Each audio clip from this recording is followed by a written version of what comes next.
Buenas tardes chicos, bienvenidos a la clase de Historia y Geografía PSU.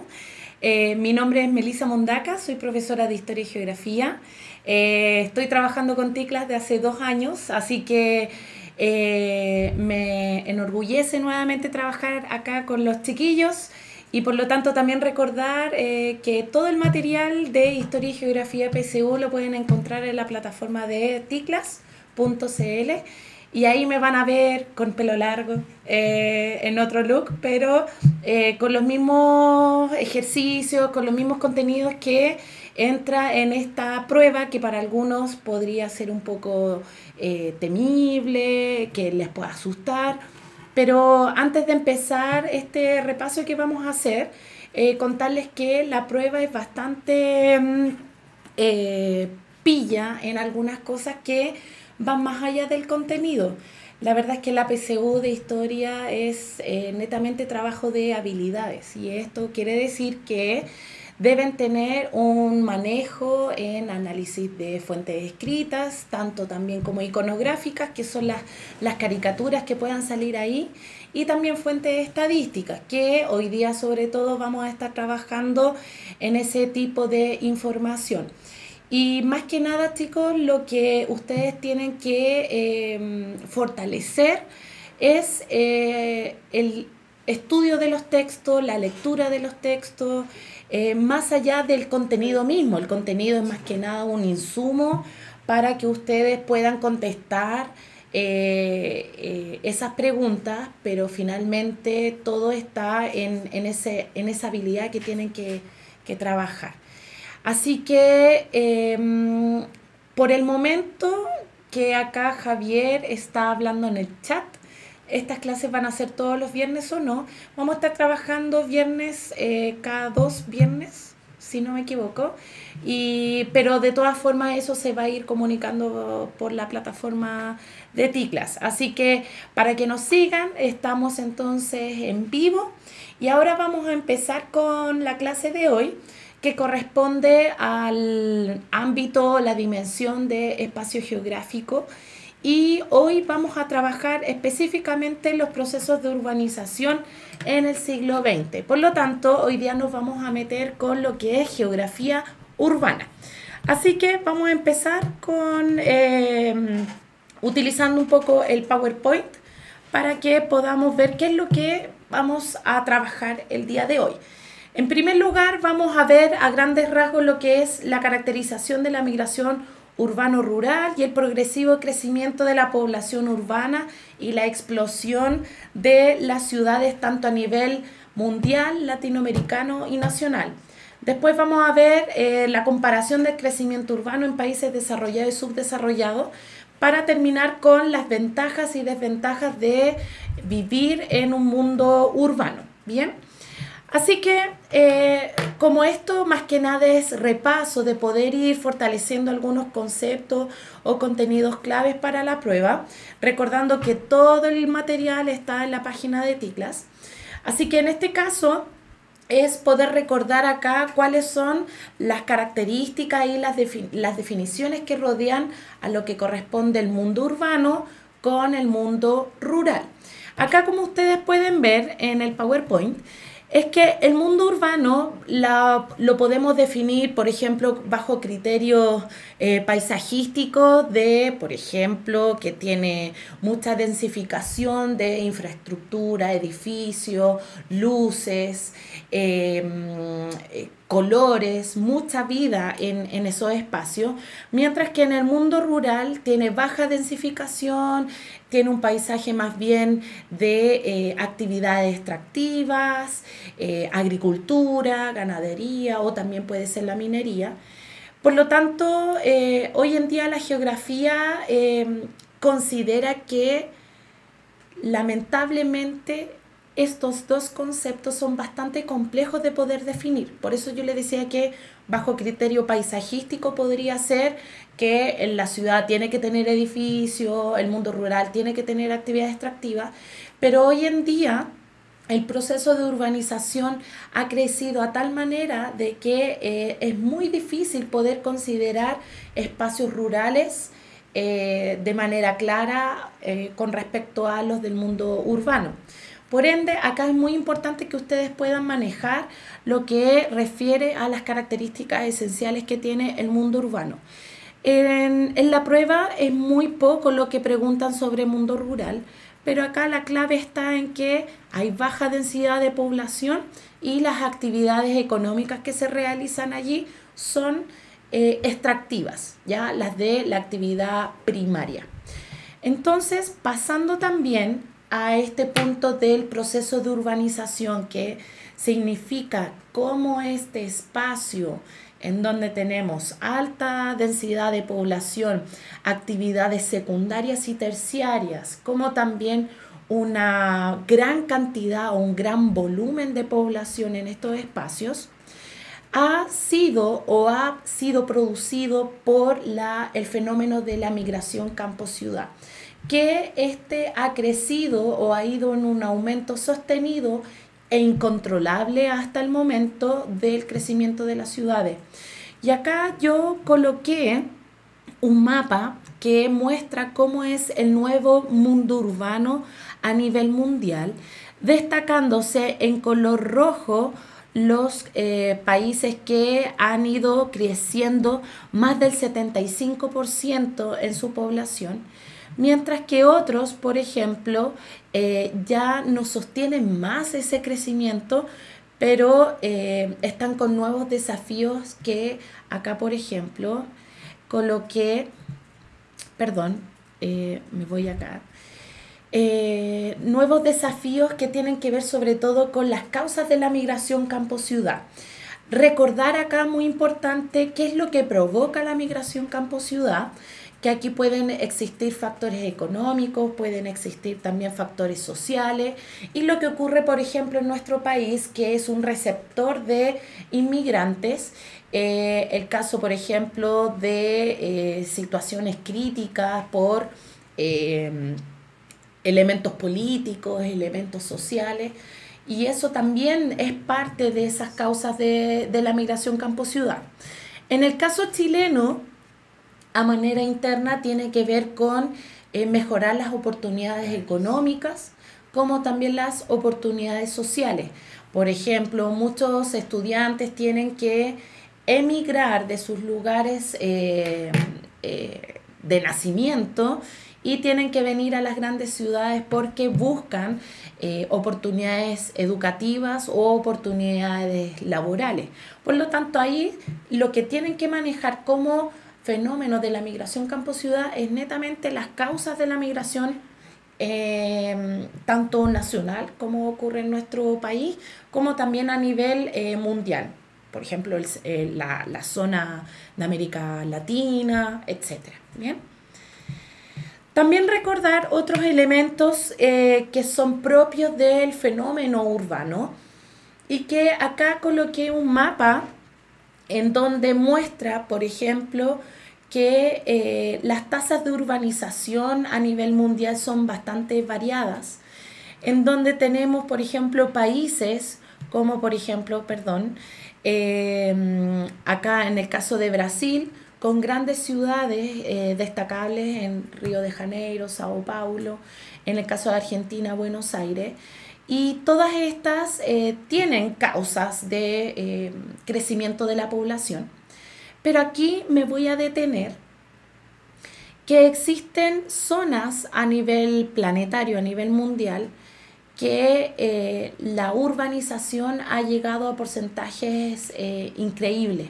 Por ejemplo, China, India, Estados Unidos, que son los que están con un constante crecimiento de la población urbana, mientras que otros, por ejemplo, los países subdesarrollados, pensando en los de América Latina, tienen un crecimiento desequilibrado, poco integrador, ya que existen grandes zonas rurales, como por ejemplo el caso de Brasil, pero que no han sabido cómo poder armonizar ese crecimiento y también atender las necesidades que tienen esos espacios rurales.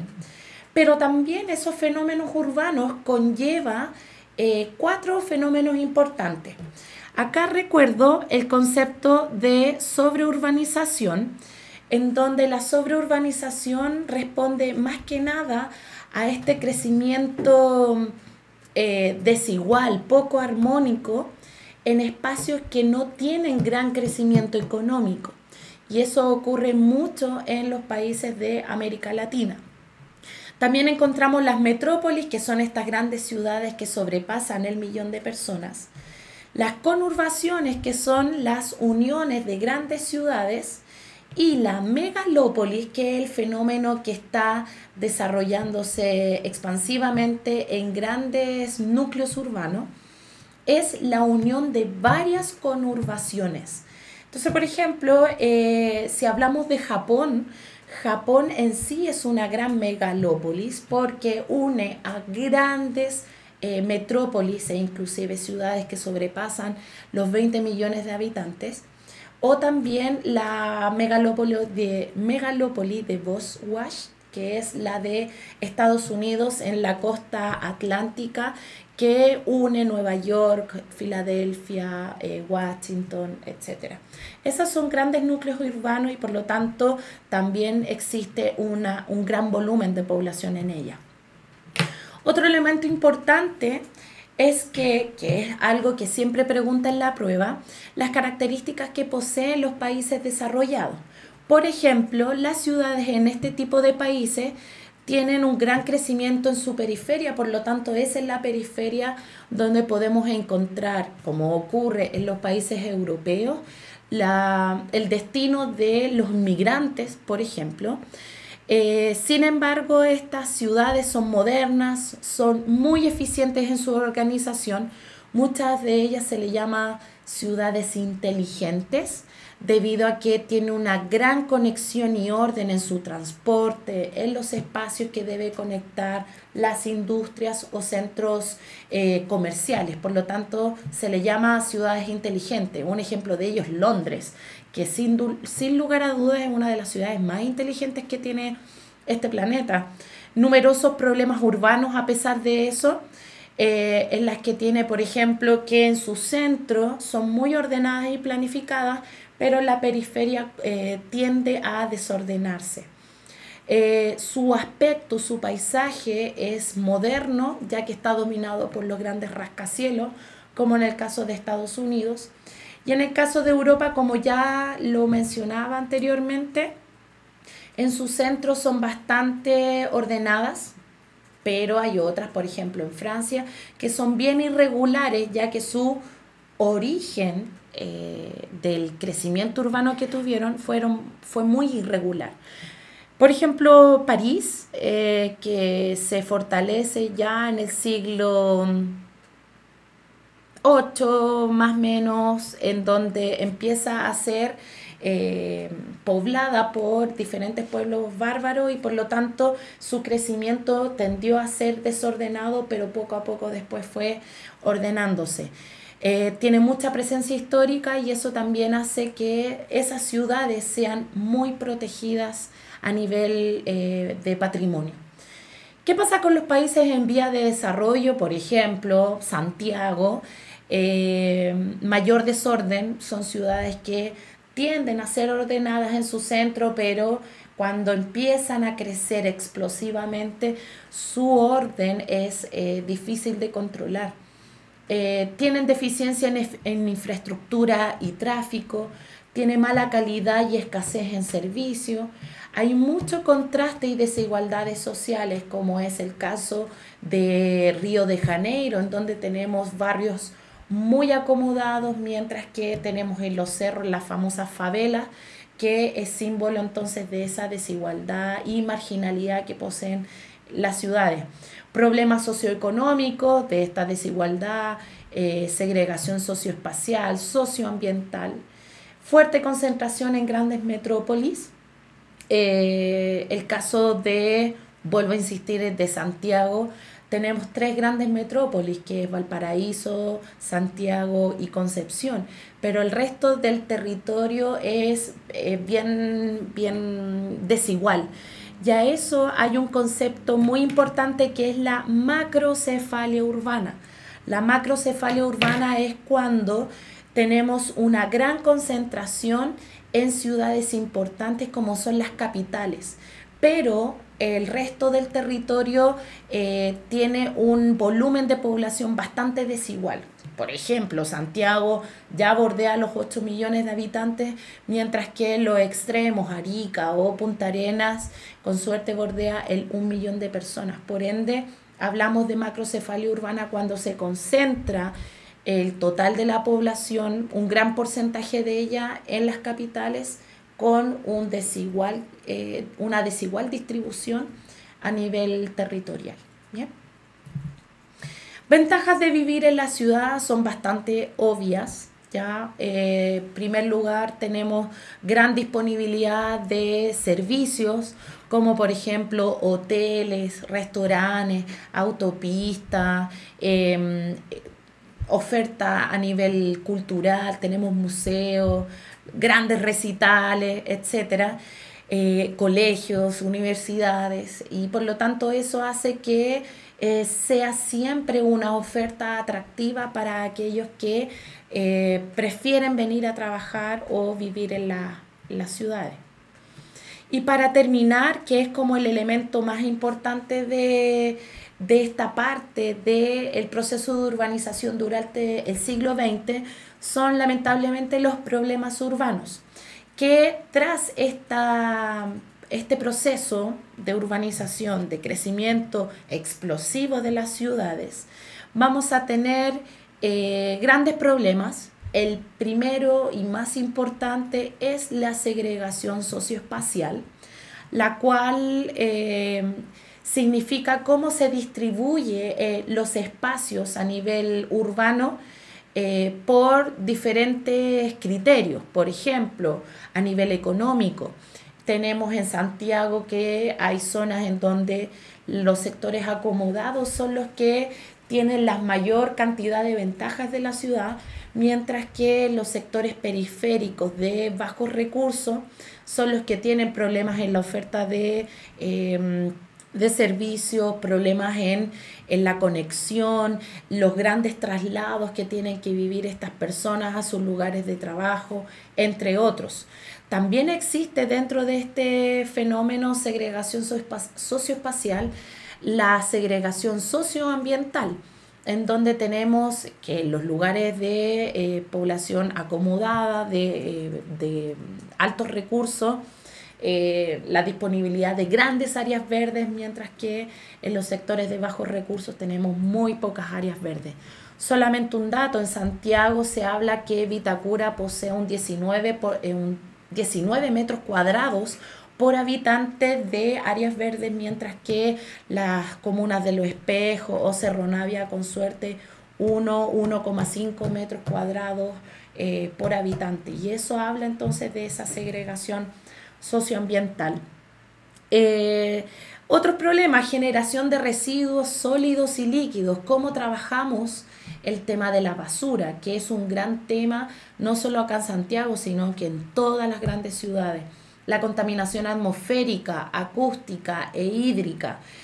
Sabemos que acá en Santiago es muy difícil, por ejemplo, ver las estrellas debido a esta contaminación lumínica que tenemos.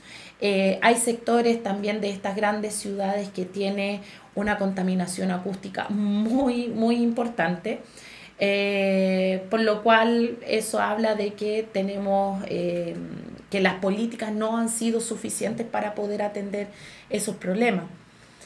Y por otra, tenemos los problemas de hacinamiento y marginalidad. Hacinamiento entendiendo que existen muchas personas en un espacio determinado, en una superficie determinada. El caso, por ejemplo, de Río de Janeiro con las famosas favelas, en donde tenemos un hacinamiento de las personas importante, y por lo que fomenta también la marginalidad en ella. Y los tiempos de desplazamiento, que para todas las personas que viven en las zonas periféricas, llegar a sus lugares de trabajo verdaderamente es una pesadilla. Por lo tanto, eso también genera que las ciudades no puedan garantizar una calidad de vida adecuada debido a esos problemas de desplazamiento, tráfico, congestión, entre otros. Por lo tanto, los problemas urbanos tienden siempre a identificarse como aquellos que no garantizan o no van en la línea del bienestar y de la calidad de vida de los habitantes que están allí. Así que frente a ese gran repaso que intentamos acá presentarles, recordando que toda esa materia ustedes la pueden encontrar en los videos de TICLAS en la plataforma, vamos a ir con unas preguntas PSU para mostrarles acá, para que ustedes empiecen a tomar diferentes ensayos y empezar a ver cómo se trabaja estas temáticas en estas preguntas, ¿ya? Un dato, las preguntas de procesos de urbanización generalmente en el ámbito de espacio geográfico vienen a ser 3 o 4, no más, ¿ya? Así que, y acá generalmente se trabaja lo que son los gráficos, ¿ya? Así que, no sé si se ve bien el gráfico, chiquillos, ¿sí? Entonces, para que ustedes observen acá, el gráfico que nos presenta, aparece primero el título de este gráfico llamado Chile, saldo migratorio por regiones. ¿Qué es el saldo migratorio? Es la diferencia entre la migración y la emigración. Si existe un saldo migratorio positivo, significa que existen más inmigrantes. Mientras que hay un saldo migratorio negativo, existe mayor emigración. Así que frente a esos dos datos importantes, tenemos que... estoy acá buscando el puntero. ¡Puntero! Acá el puntero. Arriba. Ah, ya. No manejo mucho acá la tecnología. Pero bueno, ahí. Chiquillos. Acá entonces tenemos saldos positivos, saldos negativos. Por ende, los que están en positivo, recordando lo que les dije, son los que van a recibir mayor inmigración, mientras que el saldo negativo tiene que ver con las emigraciones. ¿Quiénes tienen saldo positivo? La primera región, segunda región, tercera, quinta, sexta, onceava, doceava y por supuesto la región metropolitana. Mientras que las que tienen saldo negativo, o sea, los que están teniendo problemas de emigración, que se les va población de sus lugares, tenemos la séptima región, octava, novena y décima. Frente a esa lectura de los gráficos, vamos con la primera pregunta. El gráfico adjunto referido a los saldos migratorios por regiones en el periodo que va desde el año 87 al 92 muestra que las distintas regiones del país existentes en ese periodo tuvieron comportamientos migratorios muy diferentes. De su análisis se puede inferir respecto del comportamiento migratorio que en dicho periodo, 1. Las regiones del norte grande recibieron mayor cantidad de población que la que emigró. Entonces, me está diciendo la afirmación 1 que las regiones del norte grande recibieron mayor cantidad de población, o sea, recibieron más inmigrantes. Revisemos. Las del norte grande es primera región, segunda región, tercera región. 2. Desde las regiones del Maule a las de los lagos se presentó una mayor emigración de población. Esto significa que tuvieron más salida de población de estas regiones. Revisemos. Las regiones, la del Maule, la del Biobío, Araucanía, la de los lagos.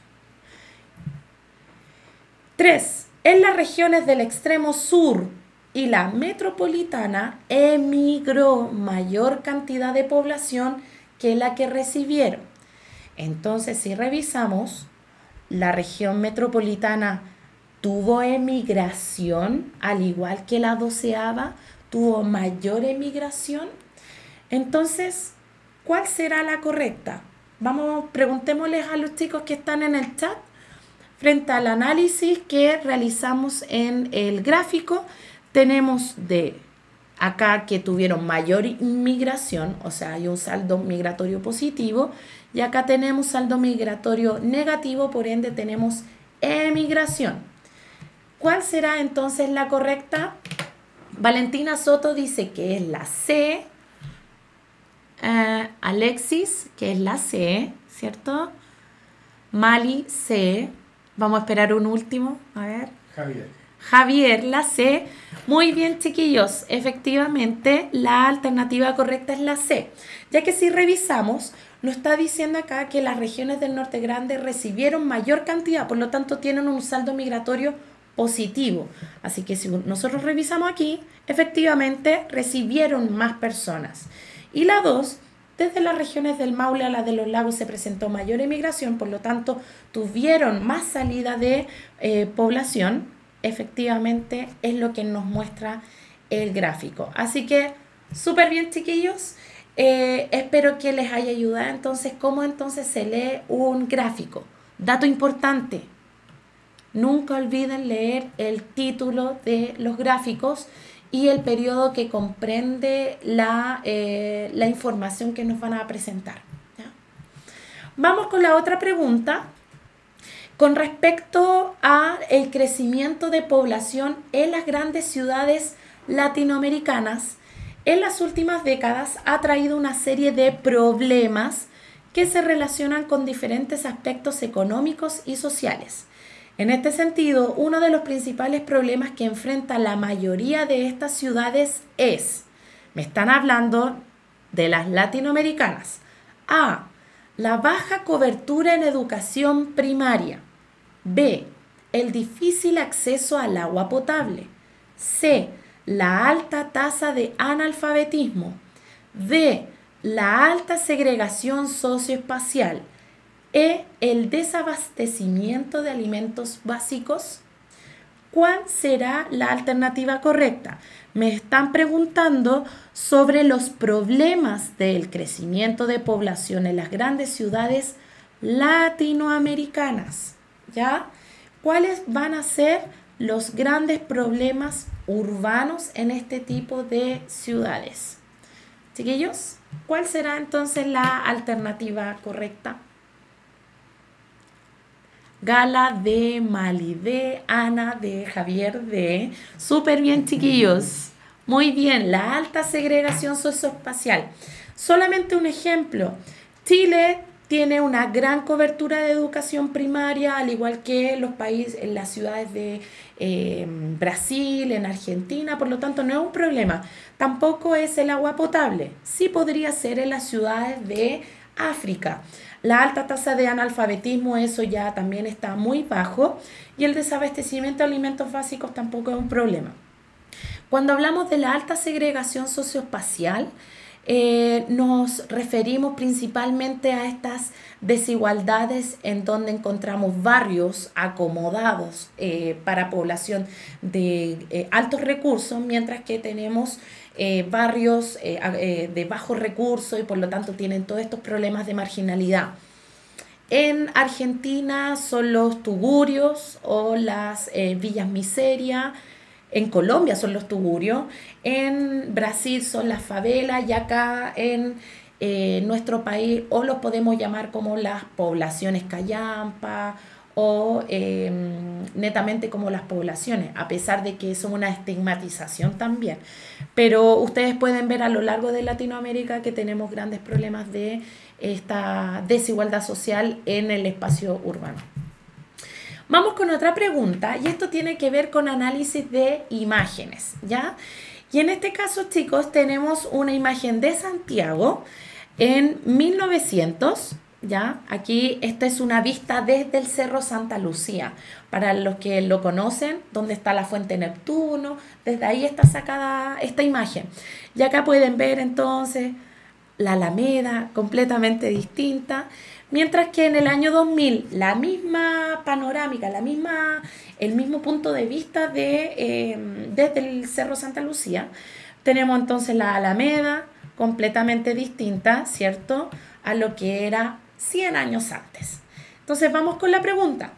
Las fotografías adjuntas corresponden a la ciudad de Santiago vista desde el Cerro Santa Lucía hacia la Alameda con 100 años de diferencia. Al contrastar los paisajes urbanos de las imágenes y su contexto histórico, se aprecian diversas transformaciones entre las que se destacan: A. La densificación del espacio urbano. Cuando hablamos de densificación es que existe mayor aglomeración, puede ser de infraestructura o de personas o de cualquier elemento que viene a contribuir al paisaje urbano. B. El fuerte desarrollo de las áreas verdes en la ciudad. C. El incremento del suelo urbano destinado a actividades primarias, recordando que las actividades primarias son las extractivas: agricultura, ganadería, minería. D. La restauración de la mayoría de los edificios patrimoniales. O E. La expansión horizontal del espacio urbano. Expansión horizontal se refiere al crecimiento en donde va expandiendo su superficie, mientras que la expansión vertical es en altura, o sea, más edificios. Entonces, ¿cuál es la alternativa correcta? En donde acá debemos identificar las transformaciones de Santiago en 100 años. Aquí empezaron a contestar Gala, Ana, Alexis, Javier, todos responden la alternativa A, ¿cierto? Voy a tomar agüita. Y está súper bien, ¿ya? Debido a que, aquí la vamos a marcar, si vamos atrás, el gran aspecto, así, el más distintivo de todos, es que acá tenemos la Alameda, vemos la Alameda, y vemos lo que hay más allá, ¿cierto? De los edificios acá que están. Mientras que es cosa de pararse en la Alameda actualmente y lo que más encontramos es una gran densificación de este espacio urbano que no solo tiene que ver con la gran cantidad de edificios en altura que existen, sino que también que hay una mayor cantidad de población. Así que, Valentina, para ti la densificación tiene que ver con aglomeración o concentración, ya sea de edificios, que acá claramente en las fotografías lo muestra, pero también podemos hablar de densificación en cuanto a población, ¿ya?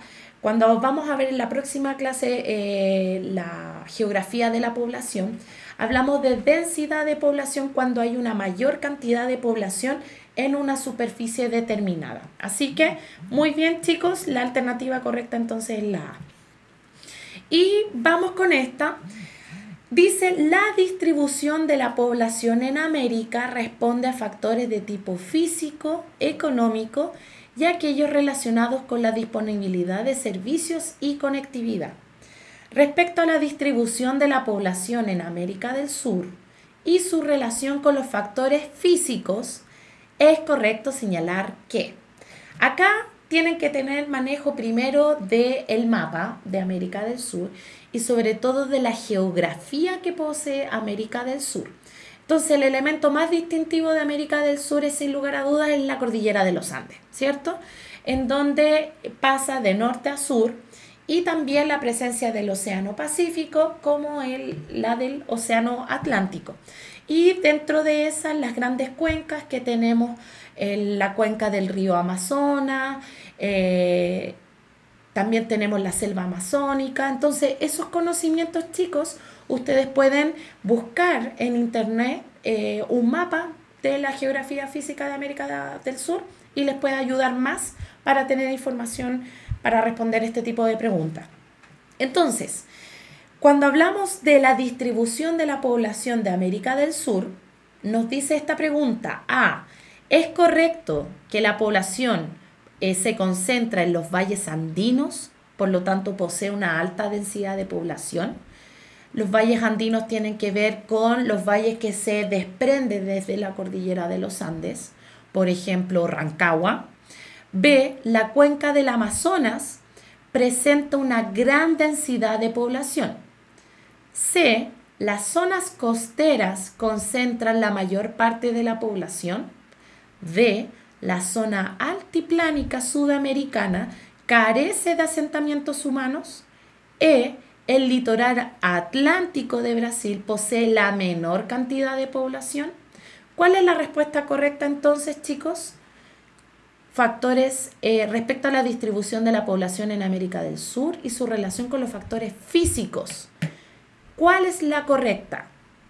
Está difícil porque aquí lamentablemente no nos presenta esta pregunta del DEMRE un mapa para poder más o menos sacar información. Varios dicen que es la D, pero Ana Catalán dice, me entró la duda. ¿Será la D? Vamos a revisar alternativa por alternativa. América del Sur, en relación a sus factores físicos, los valles andinos presentan una alta densidad de población. Acá es difícil determinarlo ya que deberíamos tener información de, por ejemplo, otras ciudades que tienen densidad. Pero, por ejemplo, pienso en Rancagua, pienso en Talca, pienso en Chillán o pienso en Mendoza, al otro lado de la cordillera, y no poseen gran densidad de población. Por lo tanto, esta no es. B, la cuenca del Amazonas presenta una gran densidad de población. La cuenca del Amazonas tenemos que pensar que pasa por un espacio de selva, por ende no favorece las condiciones para que el asentamiento humano contenga gran densidad de población, por lo tanto tampoco es correcta. Voy a ir a la D. La zona altiplánica sudamericana carece de asentamientos humanos. Lamentables, chiquillos, no es tampoco.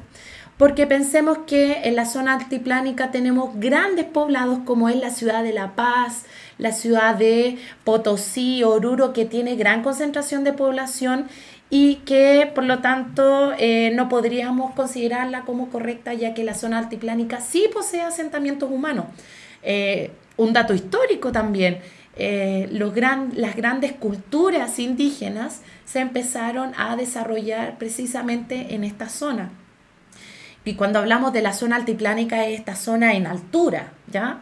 Y la alternativa es el litoral atlántico de Brasil posee la menor cantidad de población. Entonces, ¿qué pasa con Río de Janeiro? ¿Qué pasa con Sao Paulo? ¿No son ciudades con poca cantidad de población? Sao Paulo, Río de Janeiro sobrepasan los 10 millones de personas, así que tampoco es la correcta. La alternativa entonces es la C, ya que en ambas zonas costeras, ya sea la del Atlántico o la del Pacífico, poseen mayor concentración de población. Así que lo lamento, chiquillos, tenemos una mala. La C entonces, las zonas costeras es donde concentra mayor cantidad de población. Pienso en Río de Janeiro, Buenos Aires, en el caso de la zona atlántica, Lima, Valparaíso, que uno lo mira a huevo, pero Valparaíso tiene mucha concentración de población. Así que chicos, no lo olviden, pero para esto, para que lo vuelvan a revisar, apóyense con un mapa físico o inclusive un mapa de densidad de población de América del Sur. Eso les va a ayudar.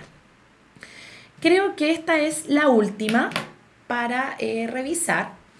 Tenemos la siguiente pregunta. Dice, durante las décadas de 1950 y 1960, América Latina fue escenario de vertiginosos procesos de migración de población desde el campo hacia las principales ciudades.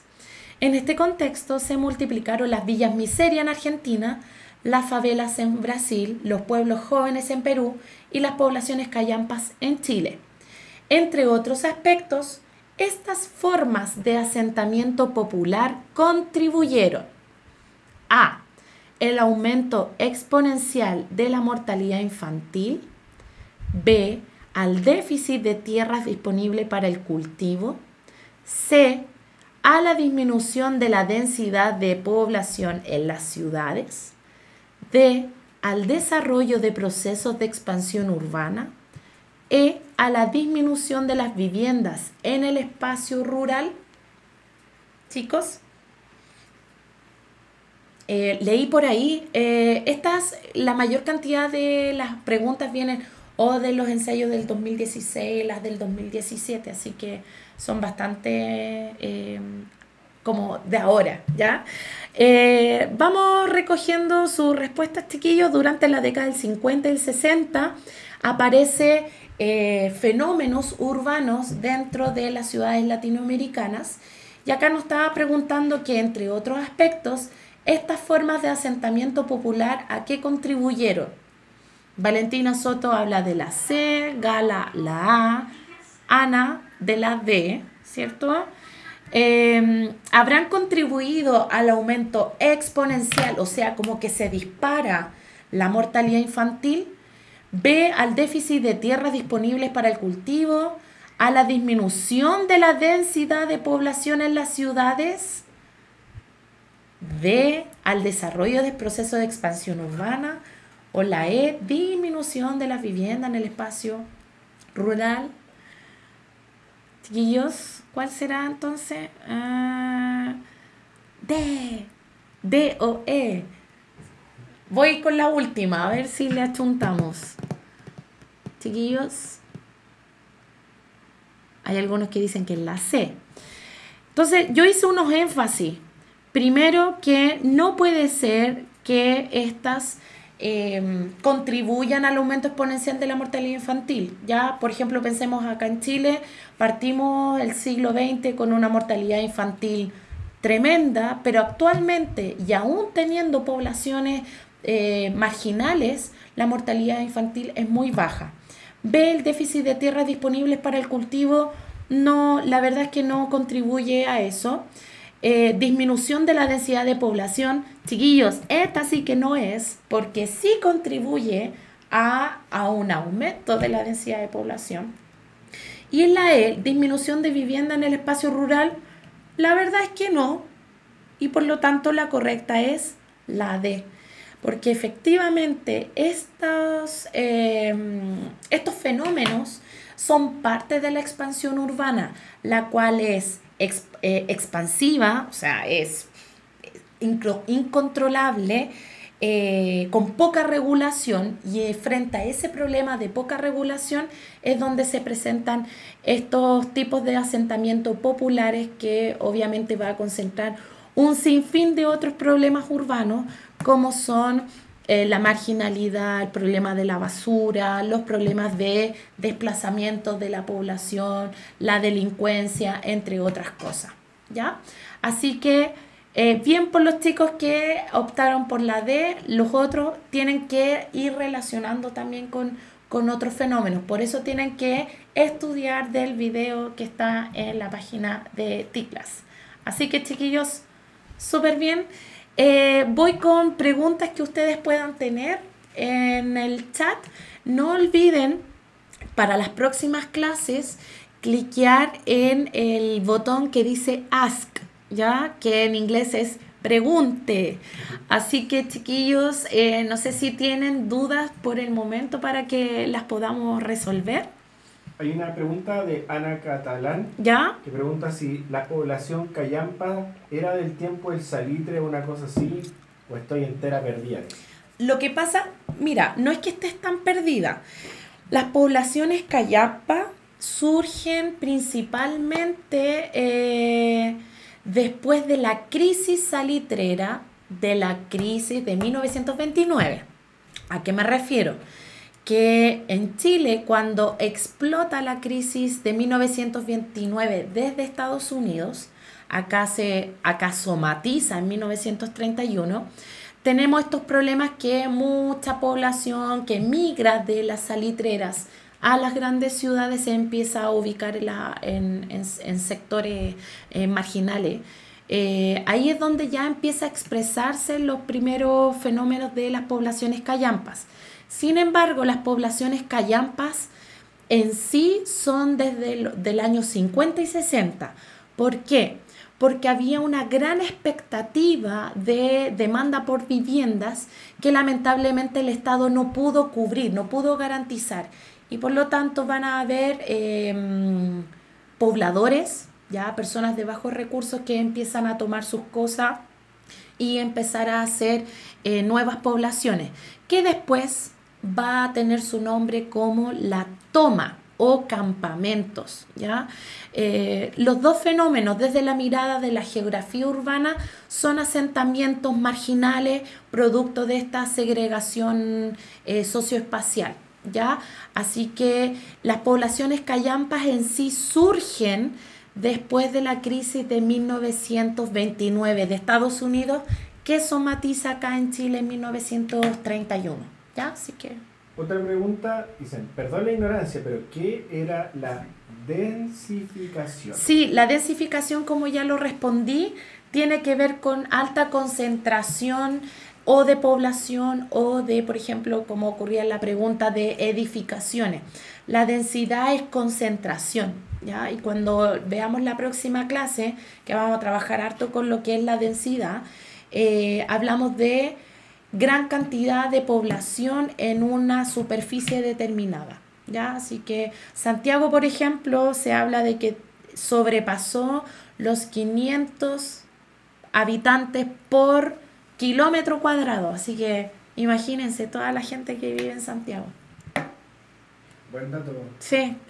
Parece que es particular. Claro. Dale aquí, dice Andrea. Ahí mismo en los de las pulperías. No, las pulperías son estos comercios que existían en las oficinas salitreras, ¿ya? Las pulperías eran comercios monopólicos porque lo manejaba la administración de la oficina salitrera y por lo tanto se ubicaban en ese espacio, por si acaso. Me imagino que Ana Catalán, como estaba preguntando por las poblaciones callampa, pero igual es válido el término en todo el siglo XX. Sí, porque a la larga, coloquialmente hablando, nosotros hablamos de las poblaciones callampas, aquellas que tienen gran problemas de delincuencia, de marginalidad, de hacinamiento también, o las poblas, ya que actualmente se trabaja con ese concepto. Pero todas provienen de este origen, que son las poblaciones callampas, ¿ya? Últimas preguntas, chicos. No. Muchas gracias. Gracias. Para eso estudiamos. Bueno, si encuentran que yo soy seca, inviten a más compañeros, a más amigos a que se integren a la página de Ticlas y así me ven. Ejemplo de segregación social actual sería lo de las viviendas sociales en Las Condes. Buena pregunta. La verdad es que acá podemos encontrar segregación social a nivel local o a nivel regional o a nivel... Depende de la escala. Cuando hablamos de la escala en geografía tiene que ver como el zoom que vamos a hacer en determinado espacio. Entonces, por ejemplo, en Las Condes tenemos grandes casos de segregación socioespacial. Por ejemplo, las grandes casas que encontramos en el sector de Apoquindo, San Carlos de Apoquindo, mientras que al frente nos encontramos con Cerro 18, las poblaciones de Colón, las cuales obviamente paisajísticamente las edificaciones son completamente distintas, hay una gran densificación.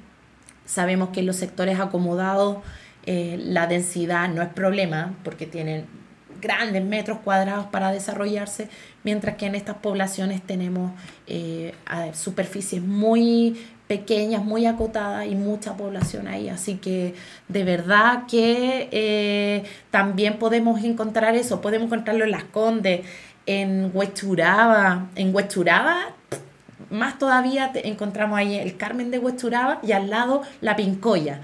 Así que también podemos encontrarla en esas escalas. Así que la escala tiene que ver con el zoom, cómo yo voy a estudiar un fenómeno geográfico. Así que eso. Chicos. Yo tengo una pregunta. Dígame, profesor. Haciendo este juego que hacen en historia de ver cosas que pasaron con la que está ocurriendo hoy día, no me acuerdo cómo se llamaba esa... Cambio y continuidades. Cambio y continuidad. Ya. ¿Qué está ocurriendo hoy día con las poblaciones, con la inmigración? Ya, súper. Empieza a aparecer nuevamente el tema de la problemática social de que aparecen las poblaciones callampas. Yo las veo en Maipú cuando ahora voy por la línea del tren y volvieron a aparecer. Sí. Súper buena. Yo creo que eso podría aparecer en la prueba. Sí, o sea, a mí me encantaría hacer una pregunta como de eso, porque es una bonita pregunta. ustedes la odiarían, pero desde la perspectiva de lo que queremos conseguir que ustedes aprendan, sería muy bacán. A ver, si empezamos a hacer como un resumen histórico de cómo se ha ido distribuyendo los distintos asentamientos en nuestra ciudad, en primer lugar, a principios del siglo XX vamos a ver que teníamos la cuestión social. Por lo tanto, la cuestión social significó también que la ciudad de Santiago experimentara estas desigualdades sociales a nivel de asentamiento. Por ejemplo, el centro de Santiago era para la élite, mientras que la periferia era para los marginados o también para aquellos que venían migrando desde el campo o de las oficinas salitreras a la ciudad. Y eso se empezó a continuar en la historia con, bajo la misma dinámica, pero de distintos movimientos. Por ejemplo, la élite empezó a migrar voluntariamente hacia el oriente, hasta llegar a lo que conocemos como Lo Barnechea, o más arriba inclusive. Y por otra parte, los sectores populares trataron de ir utilizando los asentamientos que fueron dejando los de la élite. Se habla que los primeros conventillos fueron casonas que eran abandonadas por la élite, por lo tanto el desplazamiento de la élite siempre fue voluntaria y arrancando de alguna forma de lo que significaba la ciudad, mientras que los sectores populares estaban más a la periferia. En la actualidad tenemos una nueva cuestión social, la cual no tiene referencia con aquellos que migraban desde el campo a la ciudad, sino que son los inmigrantes de otros países de la región, como por ejemplo los haitianos, venezolanos, colombianos, ecuatorianos, y que en búsqueda de mejores condiciones de vida llegan a nuestra ciudad y ahí dependiendo del ingreso o del poder económico que tenga ese inmigrante, va a poder asentarse en determinados espacios de la ciudad. Por ejemplo, no podemos encontrar a haitianos utilizando asentamientos más cercanos al centro, ¿ya? Sino que encontramos más como venezolanos o colombianos que tienen un poquito más de ingresos. Y si encontramos haitianos, vamos a encontrarlos en viviendas o en edificios de muy mala calidad, con gran hacinamiento, con grandes problemas de salubridad, ya que era lo que pasaba, por ejemplo, en Mapocho, que es de la comuna de Santiago, pero que tenía grandes problemas a nivel de asentamiento. Así que la verdad es que podemos encontrar varias continuidades, ¿ya? Pero el gran cambio histórico es que a principios del siglo XX eran los migrantes de campo-ciudad a nivel nacional, mientras que ahora encontramos la nueva cuestión social a nivel de inmigrantes, ¿ya? De haitianos, por ejemplo, que es como el caso más emblemático de todos, ¿ya? Así que Anonymous pregunta qué es la segregación socioespacial. Volviendo con la misma idea, segregación socioespacial. Primero, segregación es dividir, separar. Y socioespacial es que se divide el espacio a nivel social, ya sea por criterios económicos, sociales, ambientales, ¿ya? Entonces, el ejemplo es que tenemos, por ejemplo, en Las Condes, grandes barrios acomodados, mientras que La Pintana tiene grandes barrios o poblaciones bastante marginales. Y eso está condicionado por los ingresos, por la condición socioeconómica que tienen los habitantes. Así que esa es la respuesta. Hoy quedamos un poco agotados con la clase, chiquillos, pero no sé, la pregunta para ustedes, ¿qué les pareció esta clase? Para que también podamos integrar algunas cosas para la próxima clase que va a ser en 2 semanas más. Sí, pues. ¿Sí? Sí. Ahí de todas formas se tienen que comunicar con las plataformas de TICLAS. Ahí los chiquillos van a estar informando de cuál es la agenda que va a tener las semanas. ¿Ya? Estamos, pues, ¿sí? Súper chicos, así que no olviden entonces revisar los materiales que existen en la plataforma de Ticlas. Y si a usted le gustó mi clase, invite a sus compañeros, invite a sus amigos que puedan suscribirse al programa que tiene este preuniversitario, que también les sirve para las materias que tienen en el colegio. Así que no va a haber problema con eso. Así que nosotros contentos. ¿Hay clases particulares? ¿Te podrían contactar si alguien siempre nos preguntan? Sí, hago clases, sí, pues. Sí, tengo disponibilidad de hacer clases particulares, pero es conversable. Sí, pues ahí me mandan el dato. Así que, chiquillos, un gusto de tenerlos nuevamente este año, así que ojalá la pasemos súper bien y no olviden que la próxima clase, de acuerdo a la agenda de Ticlas, va a ser Geografía de la Población. Por lo tanto, yo les pido como profesora que estudien, descarguen el material que está en la plataforma y que puedan venir preparados para realizar más preguntas y así entonces podamos resolver muchas más dudas que ustedes puedan tener a partir de su estudio autónomo. Así que gracias chiquillas, que estén súper bien, pues nos vemos entonces en 2 semanas más. Que estudien, no olviden de que pueden visitar esto, en internet hay mucha más información, así que de verdad les va a servir mucho. Nos vemos entonces para el próximo capítulo, que estén muy bien, nos vemos, chao.